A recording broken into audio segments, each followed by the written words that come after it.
Okay. All right. Hello and welcome to what else is on? I don't know why I almost said Pod Save the Queen. I'm like, it's not Wednesday. It's not the British show. Uh, but this is the show on the Else Nerds Network where we talk about the TV and movies that we've watched over the past week. I'm Gregor Sprague, and joining me, I don't want to say like coming up off the bench, like oh he's the replacement or whatever, but it's more like Waiting in the wings. yeah, waiting in the wings. He's that cleanup hitter. He's ready to hit the ball out of the park. It's Evan Rockdy, one of our awesome producers. Evan, how you doing, sir? Good. How are you doing? I'm doing pretty good. And if you're wondering why Evan's not here and I have not thrown it over to Corey, that's because Corey is not able to be here today, and he's like, hey, do a show without me. I'm like, all right, cool, we'll do a show without you. But you can see, hopefully Corey will have some troubles like this on Wednesday, and I could fill in for him on Sci-Fi Geeks Club because he's going to be on there with Tom Merritt, and I'm completely jealous because now Corey's been on there twice in the past year, and I haven't been on there at all, except for my little audio thing that I do. But I'm not hating because they are extremely busy. But yeah, so real quick before we get into the full-on thing of shows that we watched, we watched some trailers. Some of us right before we hit play. Others like over the past week. And Evan, do you want to talk about the Star Wars anthology a little bit before we get into the Sure. trailers?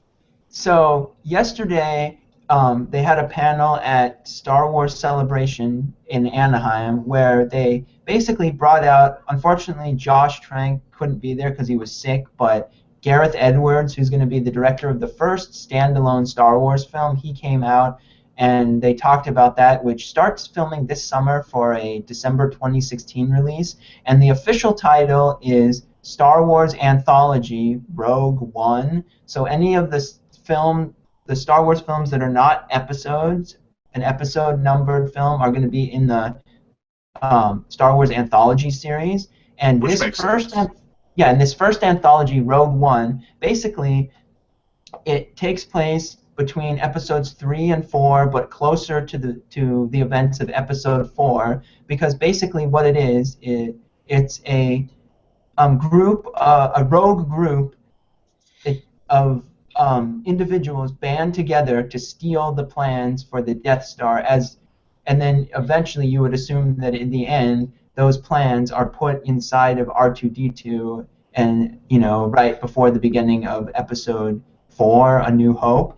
And it's rumored that, which it may or may not happen, they could have some elements and or characters from Star Wars Rebels in the movie, but what is pretty much known, but it's not official, is that this might be the first Star Wars movie that does not, obviously is not part of the Skywalker saga, but it also will not, or most likely not, feature any Jedi.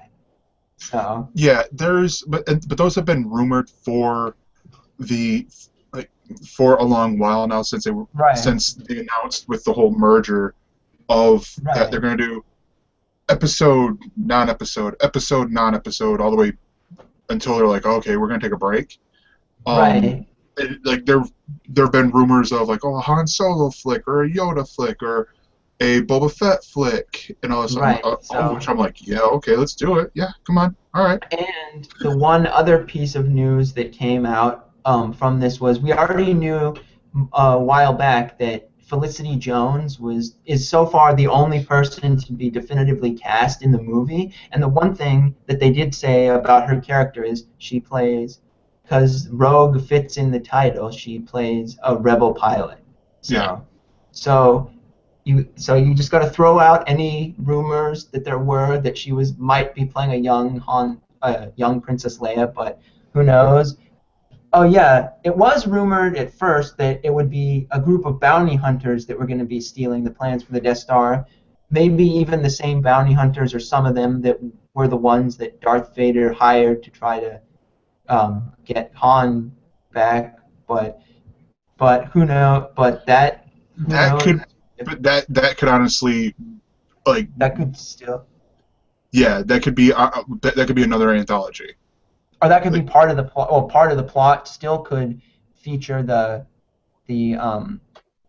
some bounty hunters, who knows? But that's all that's known for that movie at the moment. And as I said, they're going to start filming this summer, so because Yeah, they which have. makes Okay, which it makes sense. I mean, and yeah, I wouldn't be surprised, like, because I don't remember if J.J. Abrams if he's doing the first trilogy, so episode 7, 8, and 9. he's not doing episode 8, but it's rumored that he could come back for episode Yeah. 9. Episode 8 is being directed by Ryan Johnson. Okay. Yeah. Yeah. Um, Like, I movies wouldn't like be surprised if we see episode 8 start filming by the beginning of next year and stuff like that. Yeah, because I think that's a 2017 movie, Yeah, and it's they're basically every year there'll be a Star Wars movie. yeah, There's and based on this, I would highly doubt that between episode 7 and 8 that they'll be adding. But I don't, since we don't know the huge story elements from episode 7, how many new characters or cast members they would add between 7 and 8. So Yeah, and this is also probably something that they've got worked out for a while. Like they've already got like spec scripts and stuff like that. right. Um, Speaking of that, that actually segues into us talking about the trailer. First, I would say full trailer for Star Wars Episode 7, yeah, The Force Awakens. yeah. So this came out it's out on YouTube right now. It debuted right there at I think it was Thursday night for Star Wars Celebration, Yeah, and so yeah, this is a good trailer. it Um, looks good. It's it, VO by Mark Hamill does voiceover in the trailer, and to dispel rumors, the planet that is the desert planet featured in the trailer is not Tatooine. It's yeah, and Jakku. yeah, and they're going to hit more on that with the Marvel comic. That they're basically going old school with this because they're doing a comic, 10-part miniseries leading up to the Force Awakens. And I'm blanking on the name of the title, but it's going to be written by Greg Rucka, who's a great comic book writer. That Marvel last thing he did at Marvel was Cyclops, and before that he does Lazarus over at Image, and it's just some great. So I'm super excited about that.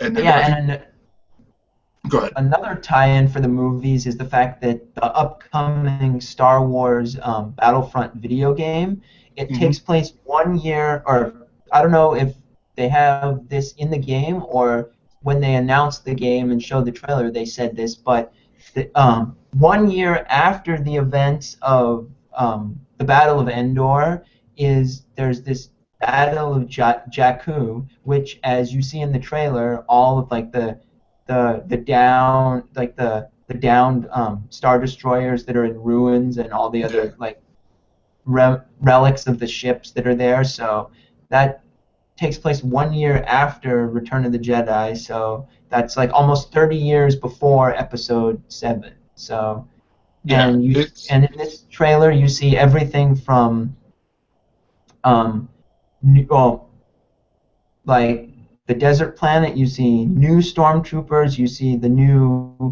one of the new villains, Kylo Ren, the new character with the lightsaber. It's not known if he has force powers or not. There's new characters that are what looks like a new stormtrooper, but it's all decked out in chrome and has a The cape, Chrome Troopers. which is rumored to be the Gwendolyn Christie character, who I believe Gwendolyn Christie is an actress from Game of Thrones. Yeah, She, she's the blonde lady yeah, that she's really tall. yeah that's supposed to guard the Stark girls. And Um, I'll say this, in episode 7, just to kind of wrap up, it is now no longer the rebellion or the rebels versus the Galactic Empire. You now have the resistance versus I believe it's the New Order, and New Order instead of the Empire, and resistance instead of rebellion. So, but who's to say who's good and who's bad? So, and then obviously another thing is the new BB-8 droid, which looks really cool. So freaking But awesome. Yeah, It's like right up there with Baby Groot at stuff that I want to put back yeah, there definitely. and just be able to like go like get my tablet out and just sit there and control it Okay, around and stuff. just to finish up with that, I will say that even with the announcement and the trailer, they really, based on what had already been announced and released with the first teaser and the names of the characters, Daisy and, or sorry, Rey and Finn and Kylo Ren and that sort of thing. They really didn't, even with this new trailer, didn't announce any new characters or a whole bunch of stuff that wasn't already known from the previous trailer. Like and I should say the money shot comes at the end with Chewie and Han, old Han. But I'll Yeah, say this, as I was saying, that they don't with this new movie, or at least this trailer, they don't reveal, neither at the panel, they did not reveal any new, like, of the characters that have been announced and the actors who are playing them. Those are the only characters we know, the yeah, character name and who's playing what. All the rest and of the that's good. actors who are cast, we don't know who Adam Driver, Domhnall Gleeson, or say Andy Serkis. We have no idea who they're playing in the Yeah, movie. So it could and be honestly, anybody. yeah, and to be honest though, this is probably where I'll start to go media blackout with it because it's like You're gonna I have that. pull Yeah, basically pull a pull a Jeff Jeff Kanata Canada and not watch any not more watch. trailers. Try to avoid as much news as I can about it because it's I don't want to be that person who knows everything about the movie when Right, I that's go into true. it. Like I don't want to go there and go, Okay. oh, this is where you see this happen now. I want to be pleasantly surprised throughout the whole thing. Right. So, yeah, definitely, I can understand. Now, I think based on Greg's computer or television background behind him, I think we should talk about the first trailer from Zack Snyder's upcoming Batman v Superman: Dawn of Justice. Yes, yes, the first because I have been switching between the Superman and the Batman IMAX posters. The Thanks first to full first full posters, they are awesome, and and the first full trailer. yeah, and the first full trailer, which people from Michigan will love the trailer. People who've been to Detroit will love the trailer just a little bit more because Oh, that's good. well, the big statue that is Superman is actually a Detroit Yeah. statue. Oh. It's a legit. It's not a CG. The only thing I think they did to it is scaled it bigger because Oh. to make it the Superman statue, but it is a statue of a it's of like a Greek or Roman looking guy, and they put on whenever the Red Wings go into the playoffs or they win the Stanley Cup, they'll put on a giant jersey for it. It is awesome, and So, tell me, yep, what were your thoughts of the trailer? of the trailer Or in your whole, reaction? besides the Michigan boner that I had because Yeah. of that, um, it's Right. it is so good. I, it almost doesn't seem like this should be a Superman movie. Like Superman, Wonder Woman shouldn't really be involved with this because it so screams to me the Dark Knight. It so screams to The me Dark Frank Knight Miller's Dark Knight. Returns? Yeah, the Dark Okay. Knight Returns, the comic Yeah, book. definitely. In many ways, it does. But I'll say this. I liked how at the beginning of the trailer, I forgot what the exact context was or whatnot, that they had the different people doing voiceover narration at the beginning. I think clips taken from various interviews or It's yeah, media, and one of the voices, which who I instantly recognized when I heard it in the trailer, there's an audio clip at the beginning from Neil deGrasse Tyson, hmm but no, it's among very others. again, yeah, it's very pulling from the Frank Miller's Dark Knight Returns. Right.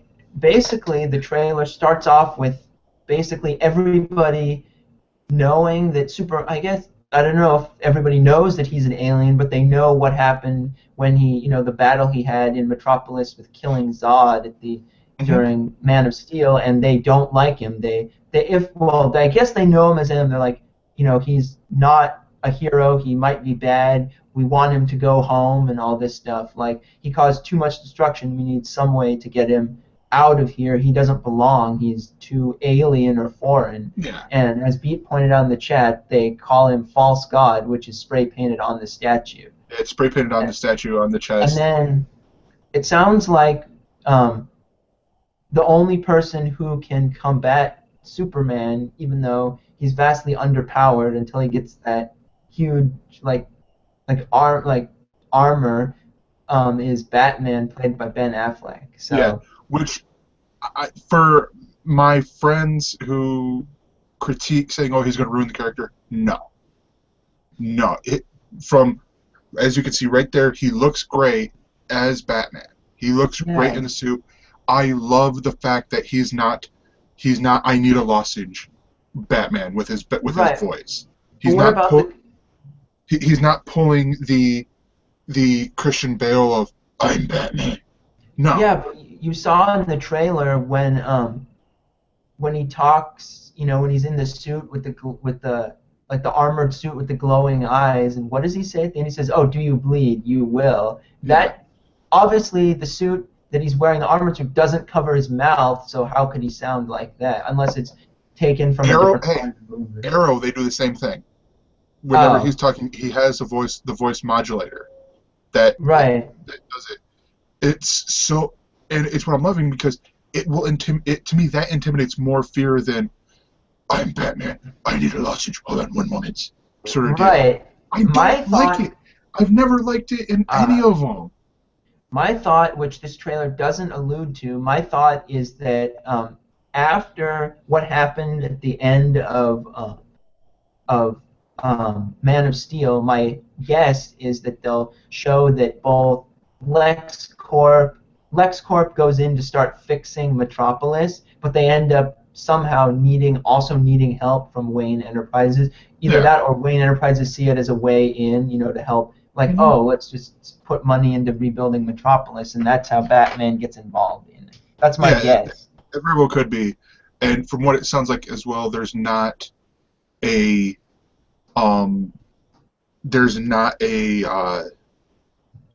origin story at all. Oh, no, wait. Actually, I think there is an origin story. What, for Batman? Yeah, for Batman. I think they're doing another origin story for Batman. Like, I don't know, because I remember hearing a news that that someone in Detroit had found, like, when they're filming in Detroit, or maybe it was in Lansing, that they had found one of the theaters had the Mask of Zorro on there. And I'm like, oh, great, we gotta sit through the origin again. We already know that. It's just like a flashback or something. It could be. I don't know. Or he has like a fever dream or something. Like sleeping and has a nightmare, but. Yeah, but it looks good. This one might start to get very close to the media blackout for me as well. Right, and I'll say this, just to point it out to our viewers, this movie does not get released until March of next year, and it was wrapped more than a year before the movie comes out. So So Comic-Con, we might get more, like a clip that has, say, Wonder Woman, Aquaman, maybe Lex Luthor, and maybe even what Jeremy Irons as Alfred looks like. Some of the, so we have that. There is the costume. There is the new pictures of Wonder Woman's costume. Where there's more color in it. Because I believe tomorrow on BleacherReport.com they are they're releasing this thing, this little feature showing off this. They show off Batman's suit, they show off Superman's suit, and they even debut the new Batmobile. Yeah, and in the one clip in the trailer that they show what looks to be the Batmobile, it's still, even though we've seen it before, like a image when they first showed the first Batman that was image. Heavily stylized. Yeah, but what I'm going to say is it still looks very reminiscent, the Batmobile, of the Christopher Nolan Dark Knight trilogy Tumbler. No. More than... No. From watching, this is a behind-the-scenes thing that they did with Bleacher Report, and it's, by the way, I covered it on the splash page on GalacticNetcast.com. Shameless plug. But it has a lot of the engineering behind the Tumbler, like in there, but it's a lot sleeker. Like where the Tumbler was just a Okay. big, bulky looking tank. This Right. the back wheels are shaved down tractor tires. Ah, okay, gotcha. I'm sitting there like, So holy crap! I want that I car. think we know the I think we know the excitement that the Else nerds have for this movie coming Yeah, out next year. So like what 12 foot wide, 20 feet long is the stats on. It's the tires are pneumatic, so it's like if you're uh driving, it'll bottom out more to be more aerodynamic, or if you're doing jumps, the tires come in and stuff like that. It's just beautiful. But yeah, gotcha. we've So gushed about it enough. Let's gush about going other movie from the trailers. going from the giant-sized Batman versus Superman movie, moving right along to the next trailer that was released last week, another full-length trailer for Ant-Man. So, what did you think of Ant-Man? It's really it's a lot like watching like reading the comic book that's out right now, and I hate to it like I always compare it to the comic book, but it is very close. Like a lot of the stuff that they're doing in the comic book, they hit on here. Um, there's the one scene at the end that you told me about while I was watching the comic or while I was watching the trailer, and I'm like, that is hilarious. And it's Yes. the end train. They're on the train tracks in a little kid's room that they allude to it, that it could be Cassie Lang, Scott Lang's little daughter. But the Yellow Jacket, you see Thomas the Tank Engine coming up behind him, and they cut to actual world, and it just topples over, and it's so hilarious. Um, Adam McKay wrote some of this stuff, so I'm pretty sure I'm gonna like it. Um, Yeah, and the definitely. trailer it's really good. It doesn't show a lot of confusion, in my opinion, that the last trailer did. Like No, not you at will all. understand what this movie is about. And there's rumors that there is some scenes, possibly more than likely at the beginning of the film, that show off Hank Pym Ant-Man, like a younger days Ant-Man, so original Hank Pym. Yeah, And so I think this movie is going to be good. I'm curious to see how Paul Rudd does in an action movie. So, but it's comedic elements, so it should be funny. yeah. And I there's honestly one I think he'll do fine. Right, and as we know, there's one scene in the trailer which is very heavily influenced by the animatics that Edgar Wright did as a proof of concept for the film. Yeah, So, and that he showed off at Comic Con 2 years ago, I want to yeah, say. I believe so. And Which they it do, even though it looks breathtaking, it's right.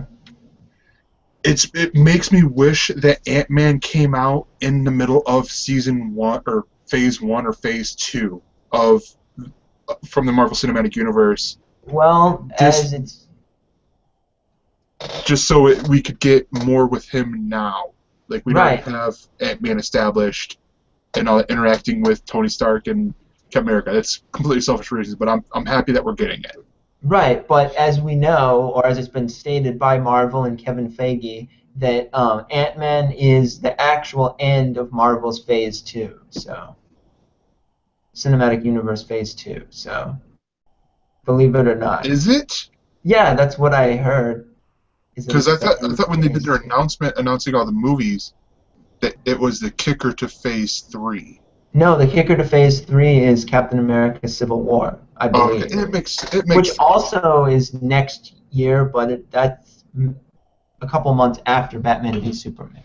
yeah So our excitement for this is ever growing, and I think it's going to do gangbusters at the box office. We'll see if it's going to do any better than or equal to Guardians of the Galaxy. I think Ant-Man might be a slightly more known character, and as you said, this is action comedy heist movie, so we'll see. It yeah. looks very good, and No, yeah. then Then the final trailer is one that I have some edited reasons to like because I believe I own it in the draft. Um, and this is the Fantastic Four trailer, and this is selling me on Josh Trank's Fantastic Four. Yes, Um, very much so. It yeah, obviously the characters are younger, but they're like in their 20s, but it seems really good as people are pointing out. It's like a superhero movie mixed with Interstellar in ways, but interdimensional travel and yeah, whatnot. So, yeah, and a lot of the stuff in it that people were complaining about, it's sort of like whatever. It makes sense. The only part that I need to see more of is the thing, because of the fact that to me he looks, and I said this in our pre-show, he looks a little too much like the X-Men Rock Slide, uh, um, just because it's like you don't really see human in there. You see bunch of rocks, and it almost I like and stuff like right. that. Yeah, I will say that this trailer gave me more, made me want to see the movie more than I had in the past. And I think it's going to be good. And actually, I want it to be good because, as I mentioned earlier with our movie news, that the second Star Wars anthology film coming out in 2018, I believe, is yep, directed by Josh Trank. So I have high hopes for this movie. So.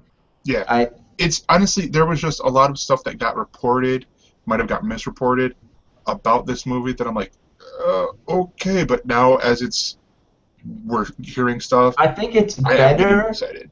It's better than those when last year's Ninja Turtles with those early reports of the turtles are going to be aliens. It's not that bad, but the things that people were worried about, it's not that bad, but which the Ninja Turtles turned out them they changed it and they're not aliens, but of the things that people have to worry about or worried about for this movie, I think based on the trailer they should have far less to worry about. And who owns it in our draft, Greg? What? Fantastic Four. Hi.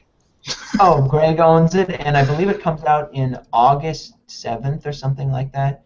Yes. Um. August 7th. And Yes. August Ant-Man, 7th. when is an Ant-Man released this summer? Ant-Man comes out July 17th.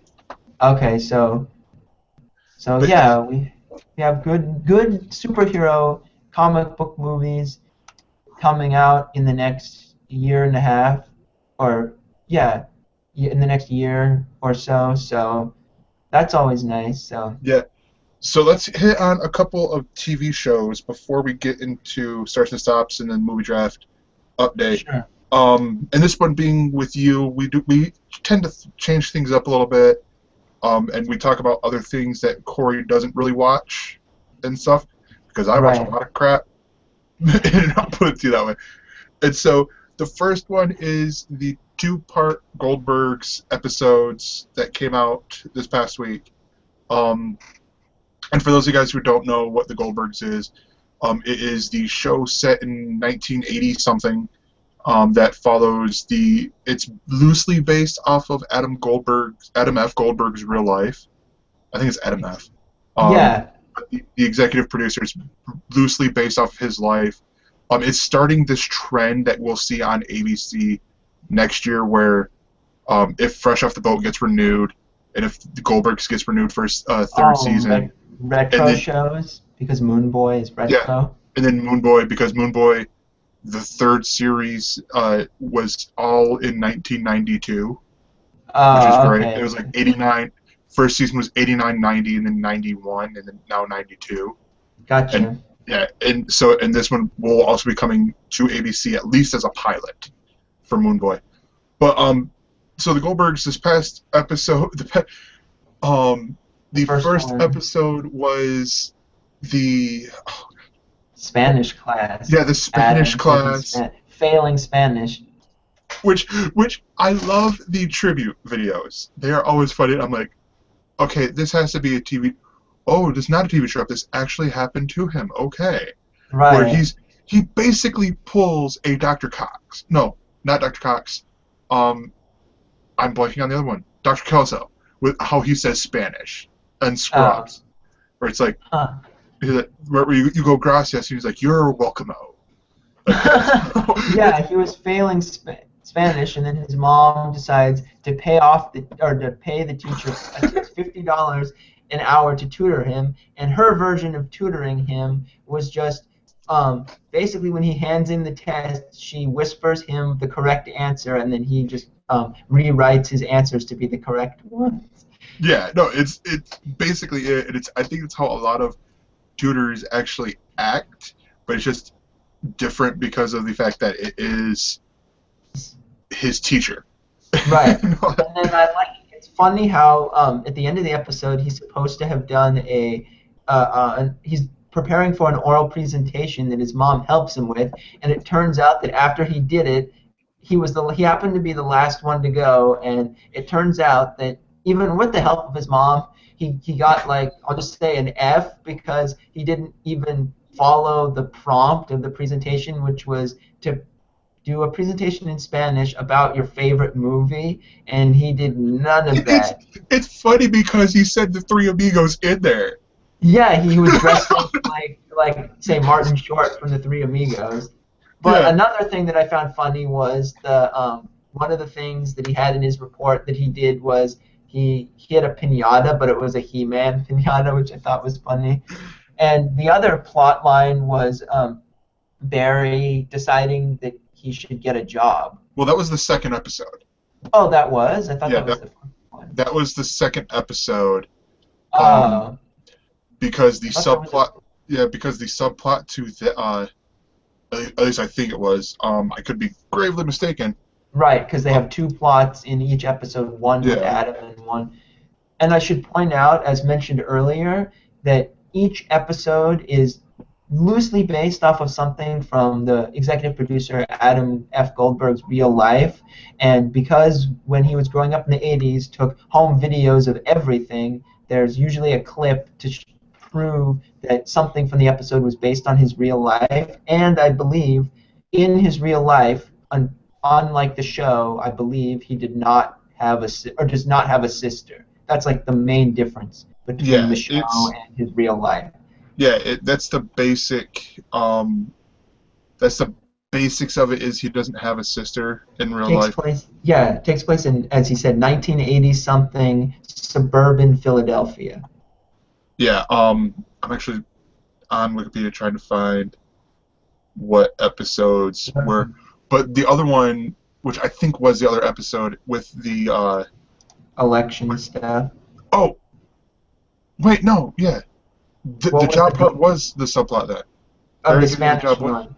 Yeah. Yeah, Barry deciding to get a job as a pizza delivery person, but that goes horribly wrong, and he ends up owing the pizza place money, even though he only worked for like one day. He owes him like over $300. But even though just by Barry getting the job, that he gains more respect from his dad. So his dad's like applauding him, even though Erica, his daughter, has had a job for like over a year, and she like gets no respect from him. No, yeah, exactly. What was the B plot from the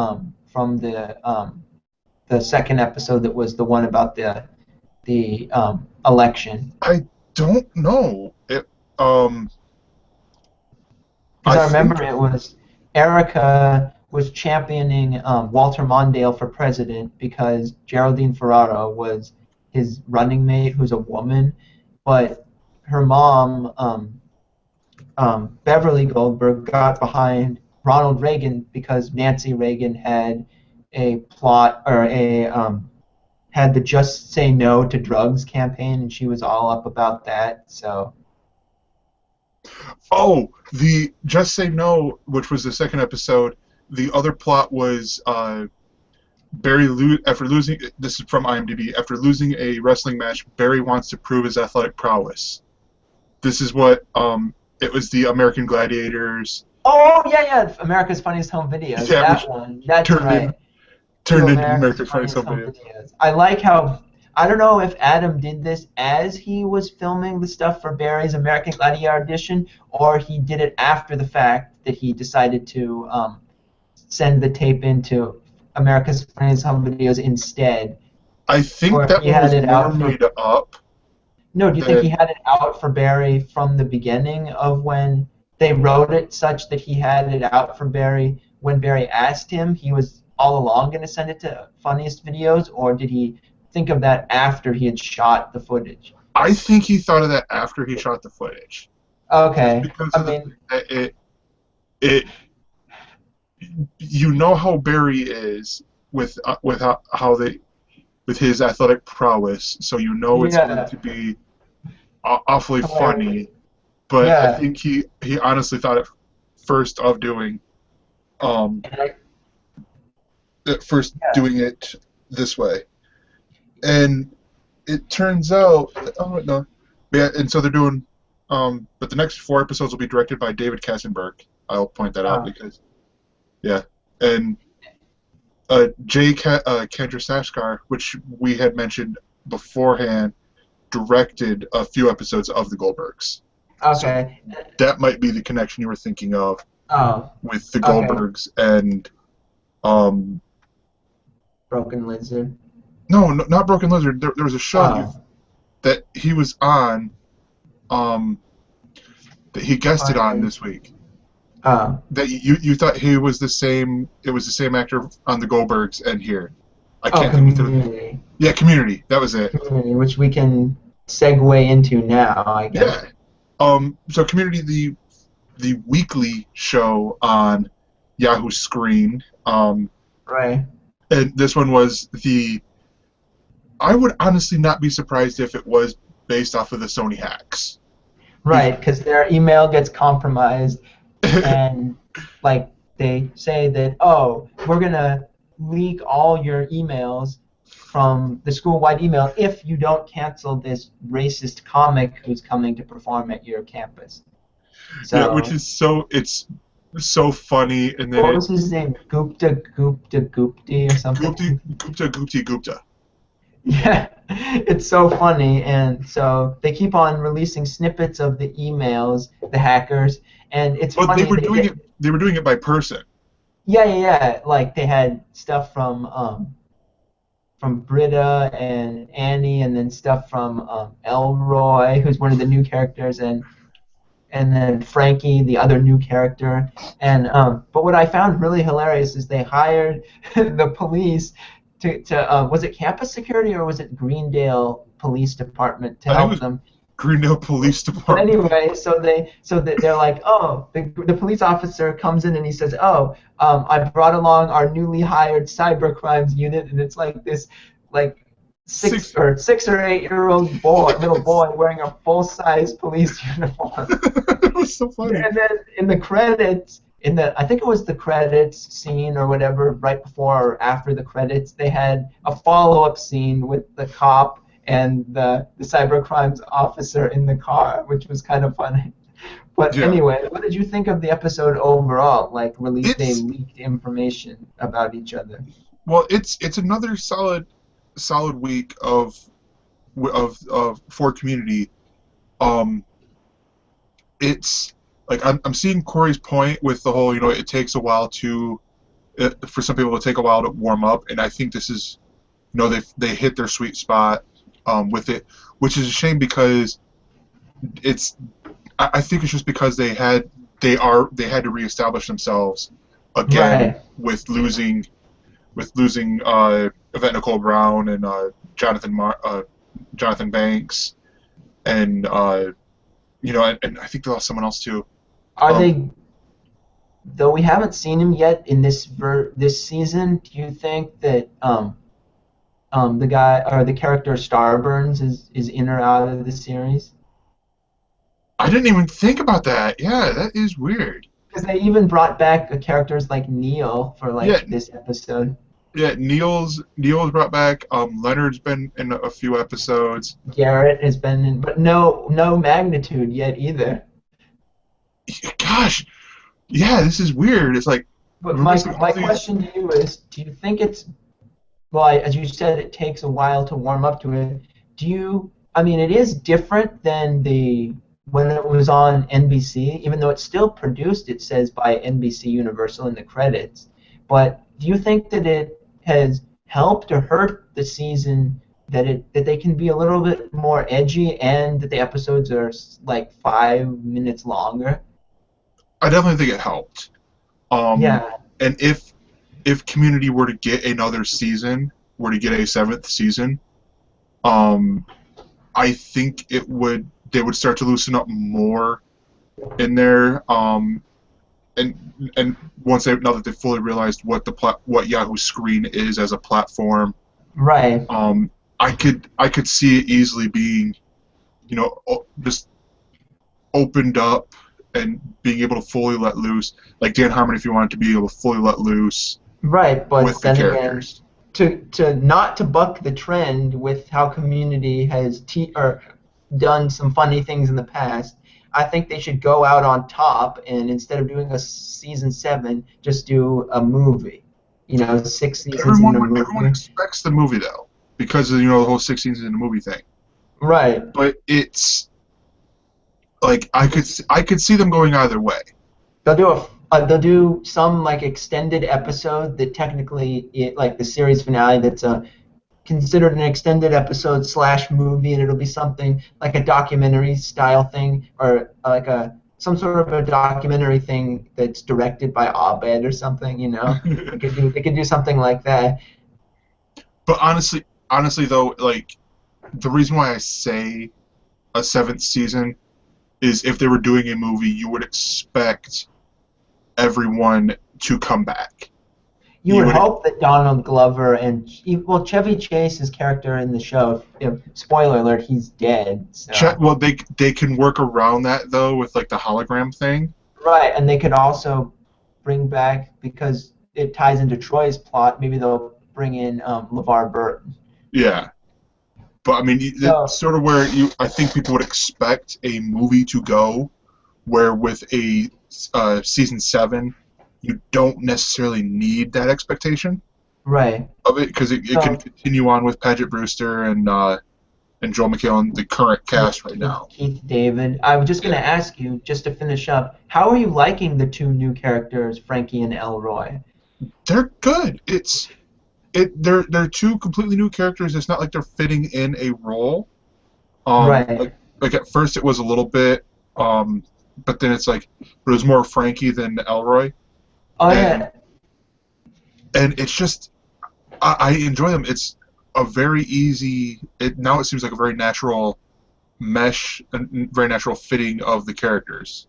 Right, and I'll say this one thing from this episode. I really found it funny when you find out through one of the email leaks that Elroy took pictures of Britta and Annie and Frankie so that he could scan them in to make like 3D models of them for some game or something that he No, was it was working for on. a game, It was for a game that he a, was working a quote on. unquote game, but really it was. And then and the other part of it was he scanned them in, and then he took some liberties by over exaggerating some of their their features. Their I'll just put it assets. their assets, among other. Yeah, so I think it's just as funny as it has been, but so yeah, it's still good. So Yeah. Um, definitely. so real quick before we hit the rest of the shows, we will do starts and stops.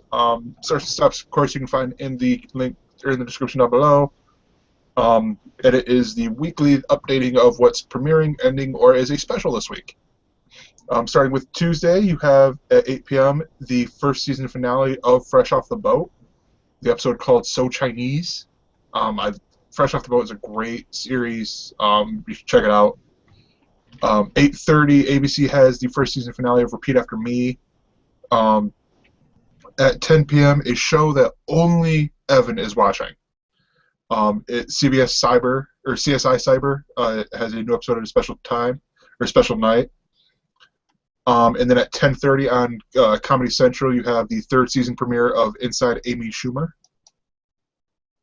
Moving on to Wednesday, you have at 7:30 p.m. on HBO the special presentation called Saving My Tomorrow. Science Channel at 9 p.m. has the third season premiere of The Unexplained Files, with the episode talking about the Hammer of Thor. 10 p.m. on FX, you have the third season finale of The Americans. BBC America has the second season finale of Broadchurch, which is a phenomenal show.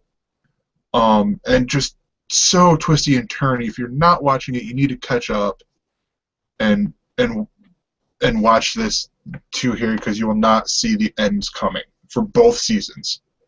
If you haven't seen either season. 10:30 at ABC on ABC Family, you have a new time slot for Freak Out. And my Mac wants to do other things, but yeah. So Thursday at 9 p.m. on Smithsonian, you have the second season finale of LA Rockstars. Excuse me, 10 p.m. on TLC, the third season finale of Welcome to Myrtle Manor. And then on Friday, 8 p.m. is the new time slot for ABC's Shark Tank. 9 p.m. has the time slot premiere of Sci-Fi's Bitten. And 10 p.m. on Epix, you have the special presentation Jim Norton, Contextually Inadequate. And at 11 p.m., Showtime has the 81-minute special presentation of Andrew Dice Clay Presents the Blue Show. So yeah, that's going to be exciting. I will try to find a way to watch that. Saturday at April 25th, you have at 7:30 p.m. on Showtime a special presentation called Inside Mayweather vs. Pacquiao, the second episode of that show. 8 p.m. on NBC, you have the NHL playoffs going on. And at 10 p.m. on Sci-Fi, 9 p.m. on Sci-Fi, the original telefilm Lake Placid versus Anaconda. And then on Sunday, at 3:01 a.m., you have the series premiere on Netflix of Chef's Table, which I know nothing of the show, but I will come back to you with that. At 7:30, you have on Disney Channel the pre-show for the Radio Disney Music Awards, and then 8 p.m. has the Radio Disney Music Awards. Excuse me. And Pop, for more award shows, has the 42nd Annual Daytime Emmy Awards. And at 9:30, Showtime has the series premiere of Happy-ish, which I believe stars Steve Coogan, if I'm not mistaken. And so I'm really intrigued, and I really want to catch that show. And at 10 p.m. on Pop, you have the 1-hour series premiere at a special night and time of Queens of Drama. And then at Monday, or actually real quick, the Chef's Table. Basically, it's a reality show about about 6 world-class chefs. That is an interesting concept. That I will probably try to check out one day. But yes, and then moving on to Monday, at 8 p.m. you have a 1-hour special presentation on Science Channel, Countdown to Catastrophe, Planet of Fire. 9 p.m. HBO has the 100-minute special presentation of Tales of the Grim Sleeper. VH1 at 9:30 has the series premiere at a special night and time of Swab Stories. And then at 10 p.m. on Cooking, you have the first season finale of Unwrapped 2.0. And then over to Final Curtains, we have basically new ratings for a lot of the shows. American Crime is very close to being canceled, so is Revenge. They both have 1 out of 5 stars. And that is it for Stars and Stops. And now the movie draft minute, or as I like to call it, the update that shows you I'm winning. Because basically for the next 2 weeks, I want to say, Evan, Corey, and B do not have a movie out yet, and I am in the lead with 3 movies out, with $63.53 million. And we don't have a movie coming out next week. The next movie that will come out is Evan's movie, which will quickly bump me down to second, and that is Age of Ultron, Avengers: Age of Ultron. And a little bit of news, as Evan hops back on. Pan, which is one of Corey's movies, has been moved from the summer, which it was going to air on the on July 24th into the fall. So, and with how we do things, we base our stuff off of the Night Attack / Cord Killers movie draft, and we will more than likely replace our movie with whatever they replace their and over at their end, because we go by the Great Commissioner Dan Dirks. Yeah, so that is starts and stops and the summer movie draft. So the Big Bang Theory. Yes. Penny deciding that she may or may not want to become an actress, and I forgot the main plot. Oh, the main plot was Raj comes to his friends Leonard, Sheldon, and Howard and tells him that he's been selected as part of a team that has to create a transfer mechanism that goes out into space and delivers a message to hopefully whatever alien life should encounter it. And so immediately upon telling his friends this at their lunch table at Caltech, Sheldon and Howard start rattling off ideas and stuff, and it turns out that Raj ends up only inviting Leonard over to help him think of ideas because he didn't want Howard and Sheldon taking over. And so you see the whole thing of Leonard and Raj being really indecisive about things and not being able to make up their mind. Yeah. Well, at the same time, while that's going on, you see Howard is at home and he's being jealous, or he's jealous of Raj not picking him, so he decides he's going to do something that he and Raj had wanted to do a long time, which is basically make these little gelatin ball-sized shots of alcohol. Yeah, basically do molecular gastronomy. Yeah, molecular gastronomy, and then send the photos to Raj to make him jealous. And then it's interesting at how things play out with there, because you have essentially the jealous boyfriend with Howard, and I don't remember how Sheldon took it. He just sort of like oh, whatever, I'll do my own thing. Yeah, so he's really taken aback when Penny, who started using his patented knock, decides to come over to their apartment and ask for his advice on whether or not she should take the audition or not for the Kevin Smith movie. Well, she didn't take it she just did it that once because she knew it was Sheldon that was in there, so she was going to make fun of Sheldon by doing it. Right.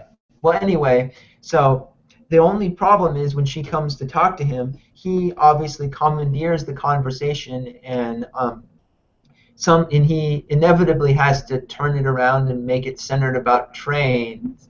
And so, well, he did that because after talking with I'm blanking on Mayim Bialik's character. Oh, Amy. After talking with Amy, he realizes that he could take over conversations, and so to counter that is where he's like, "I'm sorry, I'm not interested in this," and I was told I'm not. I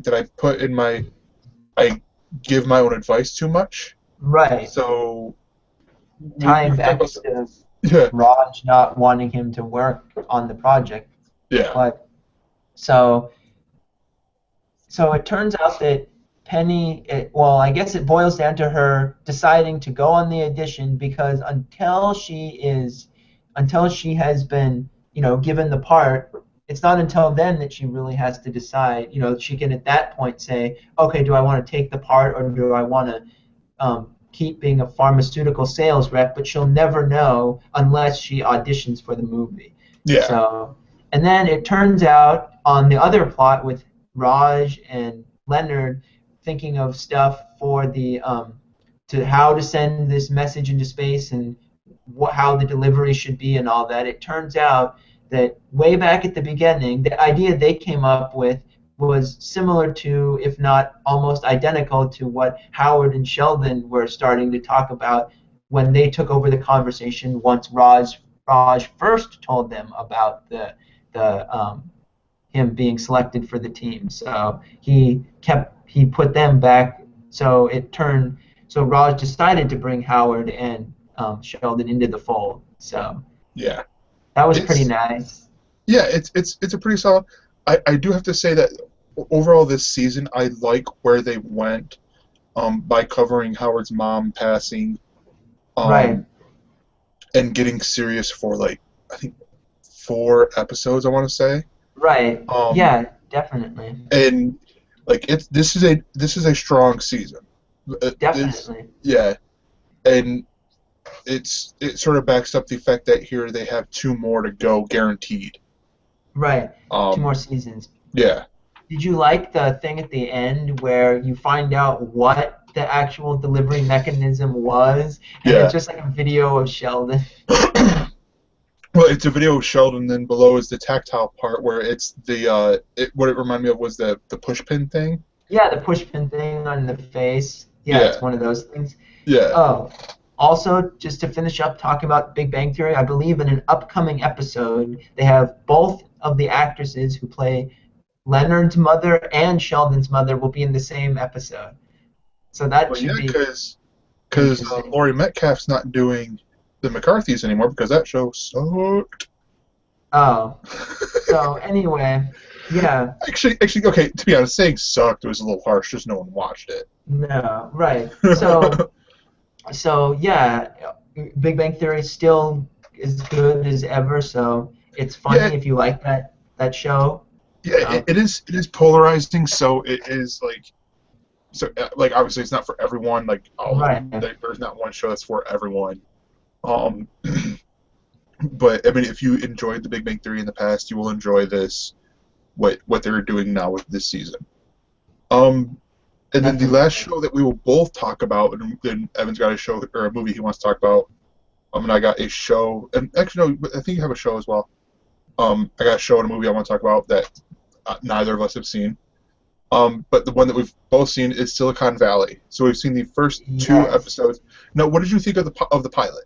Or not of the The pilot, the the first season episode. premiere was pretty good. It was interesting because obviously the actor who played is it Peter Gregory Hmm.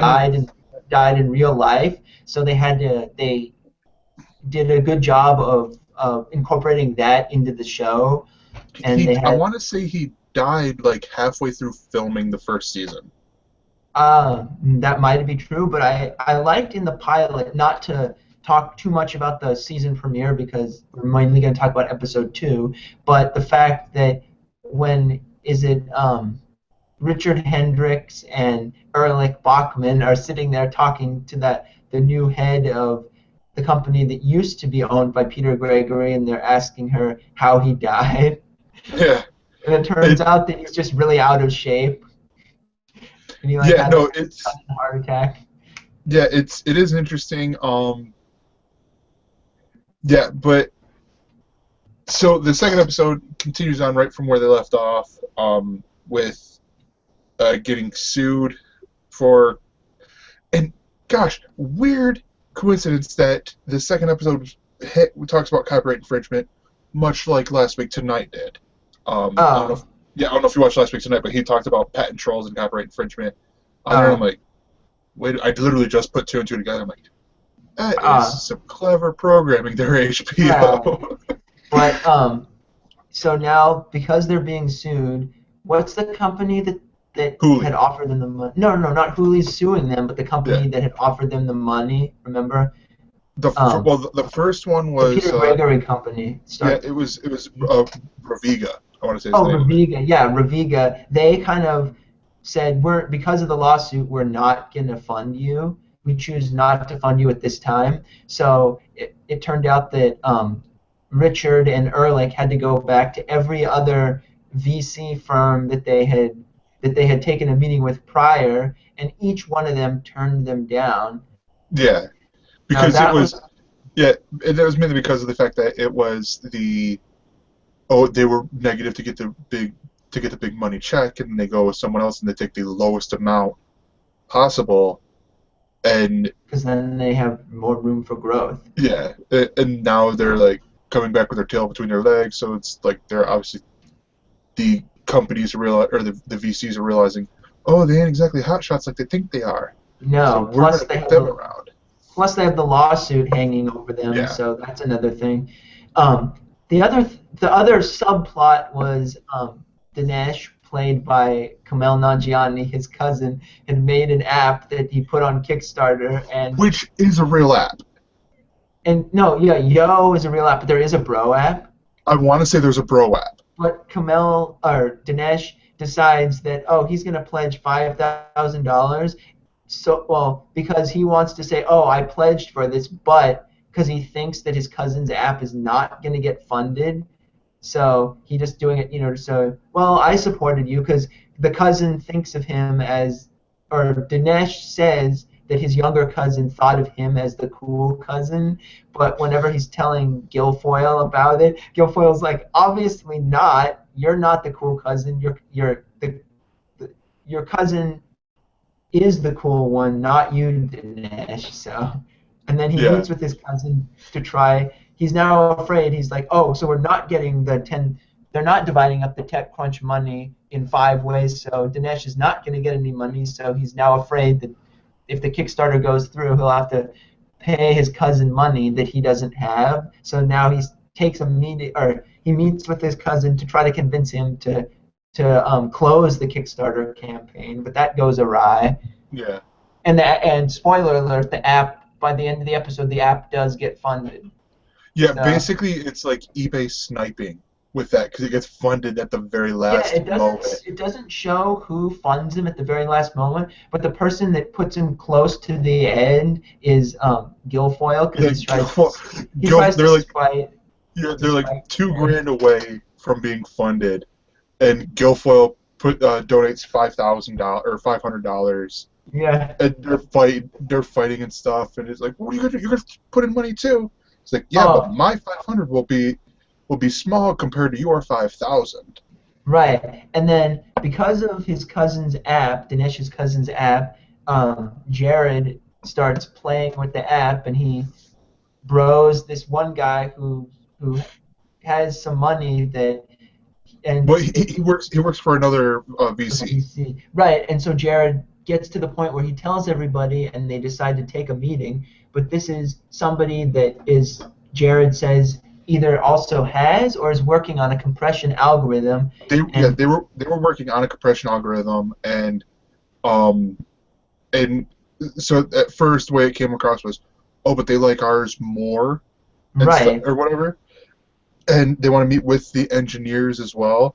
Right. And it very quickly turns out that they're, as they say in the show, brain raping them. Brain raping, meaning they get like Pied Piper in the room, and Pied Piper gets to pitch this VC firm their pitch, but because the engineers are there, they start telling them like more intimate details and more back-end stuff about Pied Piper, and it turns out that the only reason this VC firm offered the meeting was so that they could steal ideas from Pied Piper, and Ehrlich like picked it up really early, and he got everybody out of the room, and he said they're brain raping us. Yeah. Finally, and so then did they get the call at the end of the episode from the other VC guy? By Chris Diamantopoulos. It was just before the end. Okay. Because that's where it's going to pick up is this guy Chris Diamantopoulos. But what's funny is... Actually, I think it might pick up at the restaurant. Because that's where it ended, was the restaurant. Oh, that's right. With, who's the guy that runs Hooli? Yeah, with the head of Hooli. Gavin Belson. He says, instead of having this lawsuit, why don't we, instead of you guys spending money on this lawsuit that you'll never win, just let Hooli acquire you, right? Yeah. Is that what he said? Yeah, so who knows what's going to happen then? Chris Diamantopoulos calls them, and one of the interesting things I thought when he called them up, didn't he say he thought that their presentation at TechCrunch Disrupt was funny, is what he said? Yeah. I don't know. So, it'll be interesting to find out what reasons why he wants to fund Pied Piper, or is he just one of those guys that just has? Oh yeah, let the mariachi play. That was it. I said I literally was watching that because they leave you at the cliffhanger of the main character giving okay, well, here's my decision. And I'm like, so I'm sitting there going through all the whole credits, and played Oh throughout the yeah, that's whole. right. That's right. The It, credits started at I remember that. I'm sitting there So watching through, like, and it's really funny. Like, there's these funny awkward moments where he's like sitting there just casually like reading through the contract, and there's like little nacho salsa dip there, and so I'll just yeah, say that this episode was funnier than the season premiere, so I'm anxious to see where this season goes from here. So it's yeah. It looks like uh, it looks like the Chris dude is going to be on there for a little bit. yeah, Um, so yeah, that should be really fun. yeah. So real quick, I want to hit on Other Space. This is the Paul Feig created, executive produced. I believe he wrote and directed the first episode. Show that airs on Yahoo Screen. Um, Basically, you take a ragtag, well, not really ragtag, but you take a bunch of loser people, put them on a spaceship, and they go, and not even like an hour after they leave, they're in another dimension. The whole series is them in another dimension. Um, it's in the casting. You'll recognize the captain from the AT&T. He's in the AT&T commercials. Like y'all optimized it. That commercial. And then the other, and then the girl he has a crush on is that Lily Adams character, the one that's in the store all the time. Uh, It is really funny. It is a very solid show. I'll Um, ask I'll ask you this because they released the full season all at once. How many episodes did you end up watching? I watched the whole season. Oh, how many are there? Um, how many are there? It's a half-hour show, right? Like Yeah, Community, or is it it's hour all half long? hour. So you would say it's worth checking out? Yeah. Hold on, I will actually tell you how many. Oh, Beat is saying in the chat there's 8 episodes. Yeah, it sounds about, yeah, 8 episodes. Huh. Um, and they released them all, first season at a time, just out, and it is Right. solid. I'll have to check it out. Yeah, If- there's Dave Franco's in the first 2 episodes, and he's real funny in there because it's just like, all right, are they gonna the Last Man on Earth us here where like, oh, here he's the last man, and then oh, here's another guy, and here's another guy. But no, it very quickly goes away from that, Uh, and but no, it's just so well done. Um, the uh, there's a robot. Actually, there's like 2 robots. One's named Art, the other one's named Tasha, and it's weird for me because the actress who plays her, Connor Leslie, it seems like all she ever did, because she's on like basically you take like a flat screen like that, turn it sideways, and that's her throughout the whole time. Is just she's just standing there, and it's like that'd have to be the weirdest experience ever because you're doing this either before or after the what's being filmed there, sort of deal. But she's very funny, and everyone is really funny on the show. Um, And that's it does seem like it's at the quality of a regular TV. Like I could see this being on a network TV and not just Yahoo Screen. interesting. So But yeah, very good. so that's And one. to finish up the TV segment, I'll just mention that even though Corey seems to think it's a not very good show, I've continued to watch CSI Cyber. Just putting it out there. So All right, so what do you think of CSI Cyber so far? It's not bad. I mean, some of the crimes you're like, wow, you can't believe that that happened, and then you obviously see the like throughout the episodes they to catch the criminal they go through these different things of how the criminal did it and they find out and it's a lot of they do have some techno not really techno babble but some of the times they'll flash a thing on the screen where they've talked about something and then it'll say what it is and then define what they're talking about, which is what the hacker did for that particular crime. Yeah. Like this episode was a guy who hacked um, a hotel like system such that he could make it appear that the person he had killed was still alive, had been alive for 3 days after she was really dead. That's like one of them. Or they had an episode where they were able to get people to download firmware for certain printers that when they went to go do a print job, instead of printing it, the printer would burst into flames. That was one of the episodes. So Yeah. it's fairly good. I mean, it has Patricia Arquette. It has um, James Van Der Beek. It has the rapper Bow Wow in it, and then the actor who plays Neil from Community. He's on it. So Yeah. I I mean, it's th- I good. like I think part of it, 'cause I believe my mom watches CSI Cyber, and I walked in and I'm like, all right, yeah, that stuff is not real. Like I it's mean, well, it's either based off of real FBI cyber crimes or stuff that is possible that yeah, can happen. the loose plot, but then they get into the fantasy of, oh, it's like he used his Bluetooth to go 5,000 or from 500 feet away. Doesn't work that way.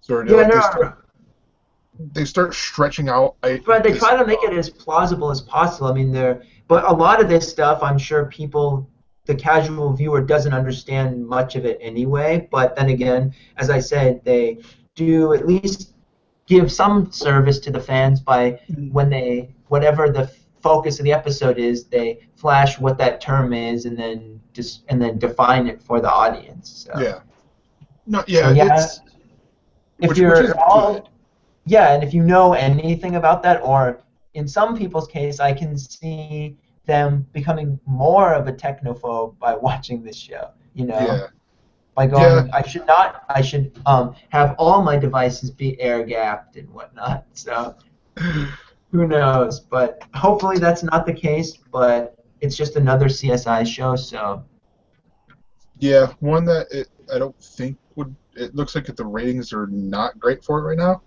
we'll and see. yeah. So and then now me and Evan both have movies or a movie that we've watched. The one that I watched is Batman versus Robin because when the new DC animated movie comes out, I will watch it. I will get it, watch it, and more than likely enjoy it. So Um, tell us about it. yeah, this one it's the sequel to Son of Batman.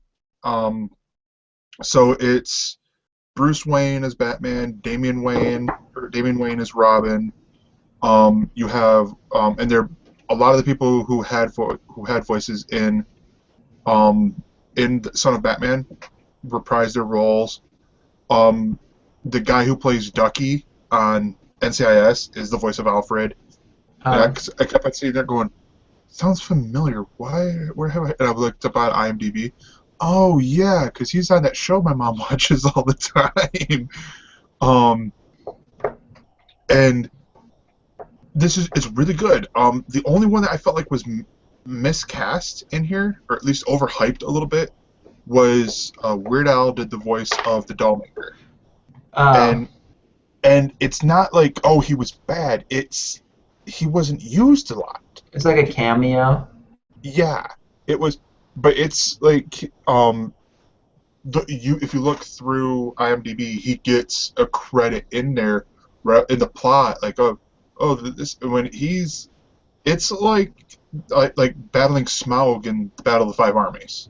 Like that's how Uh, quick it is, how quick it's done. Like oh, yeah, so it's like, and I'm like, you could have done a whole other story involving the Dollmaker and saved that for a different Batman or animated movie. And interesting. Was this animated movie based off of a comic yes, series? yes, it was based off of the first storyline in the New 52 for Batman and the Batman comic book written by Scott Snyder and Greg Capullo called The Court of Owls, and Interesting. it's great. The storyline that they did is great. And of course, they're now with their DC animated movies, they don't base them completely on the source material. Like they'll take like an idea of it, but this one it still seems like it's at that 70 to 80% accuracy with the premise of the Court of Owls, and just definitely one I would not recommend for the kiddies because a Oh, lot of is it violence. PG-13? You say it's a PG-13-ish? Yeah, Okay. because there's a lot of violence in there, a lot of deaths that you see. Some great characterization of Damian Wayne. Um, In that movie, who voices both Batman and Damian? Batman is voiced by Jason O'Mara, I want to say. Hold on, I gotta look that up just to be sure. And then a kid named Stuart something voices voices Robin. Stuart Allen voices Robin. Uh, Jeremy Sisto, who you might remember from Suburgatory? from Supergatory, he voices Talon, who was the main antagonist on here. Huh. Um, Interesting. So, and an interesting point, Kevin Conroy is on here and has a cameo. He voices Thomas Wayne. huh. And In a flashback? yeah, it's brilliant how they do it. Oh, that's cool. For an Yeah. old school Batman animated series fan, so Oh yeah. that's good. So you'd give this 2 thumbs up? Oh yeah. It's really good. Like I said, It's the only real thing I don't like about the movie is the fact that you could have had the doll maker in a separate movie, and or at least be bigger used than the opening scene, sort of deal, uh and have Weird Al in that way. right. Was this produced or directed by either Bruce Timm or Paul Dini? No, that's the next movie. That's It is. the next one that will be done by Bruce Timm and their Justice League. It's the next Justice League, which it's interesting because it seems like they are doing Justice League Batman for the DC animated movies. Huh. Um, but yeah, hold on, let me get, what one? I can't think of what one that is though. But it is Bruce Timm because Paul Dini's over at Marvel. Paul Dini's now at Marvel? Mm-hmm. Huh. Doing Marvel animated stuff? Yep, the um yeah, doing the Amazing Spider-Man or sorry, Ultimate Spider-Man, Avengers. He's I want to say a consulting producer. Huh. Interesting. But yeah, While Greg looks up the next DC animated movie, I will tell you about the Justice League movie. Gods and Monsters is the name of the next one. Okay. Interesting. And it's directed by Bruce Timm. It'll be executive produced by Bruce Timm. Okay. Interesting. Hopefully it has his touch to it. Mm-hmm. So It we'll already see. does. They've showed some footage and stuff from it, and it is very much more the Batman animated series style than what this one is. And it Gotcha. has, from looking here, they have the cast and characters.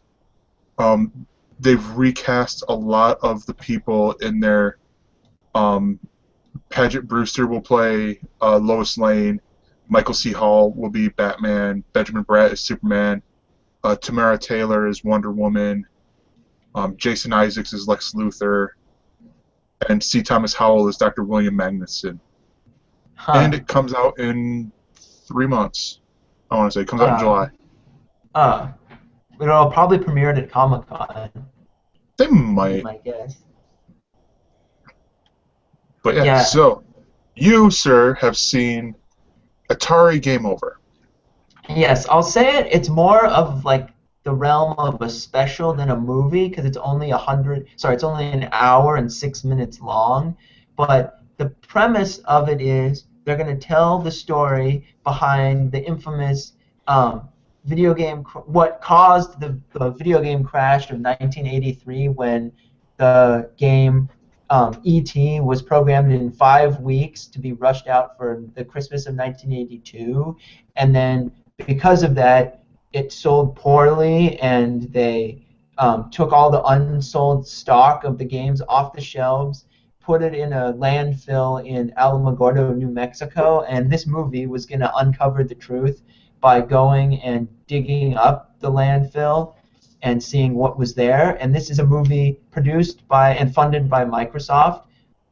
And so it starts off with giving you the first half is basically a backstory about Atari with Nolan Bushnell. There's an executive who worked at Warner Communications when they bought Atari, and then the programmer Howard Scott Warshaw, who programmed such classic Atari games as million sellers as Yar's Revenge and the movie adaptation of Raiders of the Lost Ark. So Spielberg thought it would be a good idea to hire him to program the Atari cartridge for E.T., and he only had 5 weeks to do it. So in hindsight, that's not so good, but the game itself crashed and burned, and so they dumped the stock. But here's the thing: the movie goes to say, well, there were so many millions of unsold stock that they just took them. They couldn't even discount them down to $1 to sell them. So they took all the stock, put them in the landfill, and steamrolled over them. Well, that's partially true, but as it turns out, that's not like the huge reason, or that's only part of the reason of the video game crash. It was just that Atari had so much unused stock that technically the ET cartridges, spoiler alert, once they were uncovered through the landfill unearthing, it turns out was maybe 10% of what was dumped at the landfill. There was this warehouse of Atari overstock and unsold merchandise that they put in the landfill. But there was so much hype around it that like hundreds of people came out to see the unearthing. Even programmer Howard Scott Warshaw was there. Noted author, to tie back into Steven Spielberg, noted author of Ready Player One, Ernie Klein, showed up in his DeLorean with this life-size E.T. doll in the passenger seat. So that was if I remember correctly from hearing the news about this before it was even released on the Xbox, Ernie Klein, I think, is a producer on it too. Yeah, and it's produced by Zach Penn, or he directed it. He was a writer, Hollywood screenwriter. Yeah, and Zach Penn is also writing Ready Player One, I believe.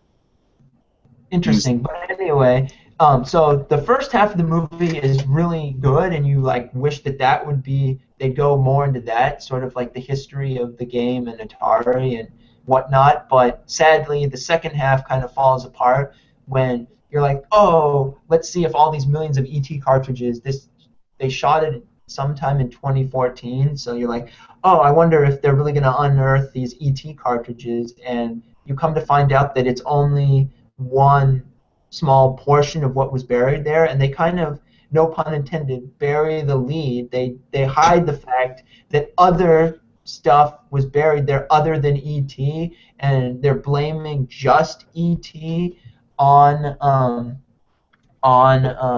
being the sole reason of the video game crash of 1983, when that's not entirely true. So there's this I guess artificial hype around the ET game, and I mean it is not that good, but once you understand how to play it, it's not like super terrible, but it still is widely regarded as the worst game of all time. But I don't know, there probably are worse things since then, but who knows. So I mean, if you're curious about early days of Atari, I would check that out, but to see them unearth millions or like a whole huge load of ET cartridges, that's not what you're gonna see, unfortunately. So, Yeah. but it's just a neat thing in video game history and what happened. But beyond that, it's not that impressive. But as I said, it's only about an hour long. No, yeah, definitely. So if you have Um, any curiosity with that sort of thing, video game history. yeah, and it sounds really interesting, to be honest. Yeah, Um, I mean, I would rather see them spin off the Atari stuff and make like a video game history like documentary series. That would be more fascinating to me than this. But they did uncover the truth, which they kind of never really. They were kind of saying, oh, all these Atari cartridges are there, or sorry, ETs specifically, when really there was more than that. So I don't know. That's the thing that I didn't well, like is they were like not they were hyping it up around the ET part and not the fact that there were articles published at the time saying that there were other things there that were buried. So but that happens a lot with documentaries, though, is they go in expect or with one goal in mind, and then as they're filming, they realize the better angle is over here. So right, it's like they but went in thinking because they've heard the rumors and they've heard the stories of the landfill full of the ET Atari game cartridges, and right. then they get there and realize, oh, there's a lot more here than Right. the I think ET they Atari. yeah, I think they knew that going in, but they just wanted to keep the hype train going of the I ET. think they probably had a height or had a hunch more Right. than Plus anything else. I don't think it was as much a disaster as say I think it was somewhere in the 80s it was either Geraldo or Donahue that opened up Al Capone's vault in Chicago thinking there'd be Geraldo. all these riches and whatever, but when they opened it up, there was like next to nothing of value inside of it. So it wasn't that disastrous. So, and I Yeah, believe they did some eBay auctions for it or of some of the cartridges and stuff that got unearthed. But interestingly enough, this was produced by Microsoft Studios, and unfortunately, I believe that's the only thing they ever did because it got shut down like yeah, not too long after this had finished being produced. it got shut down. I think just before the Halo Nightfall series was going to come out. And now I believe that's supposed to be on Showtime or something if it comes Yeah, out. So, so I mean, if you're into video game history, early days of video games, it's something to check out, but it's not like earth-shattering or anything. yeah. But no, and I think that just about wraps it up here for us. And so this is, of course, the point where I tell you about how to find us. And you can find us on Twitter by following us at ElseNerds, where it's updated now daily, usually about the stuff that I post on Galactic Netcasts. Um, and you can like our Facebook group at facebook.elsenerds.com. You can, if you are watching this on YouTube, you can subscribe right here at elsenerds.com or youtube.com/elsenerdshow. And we record What Else Is On every Monday night at 9:30 East, 6:30 Pacific.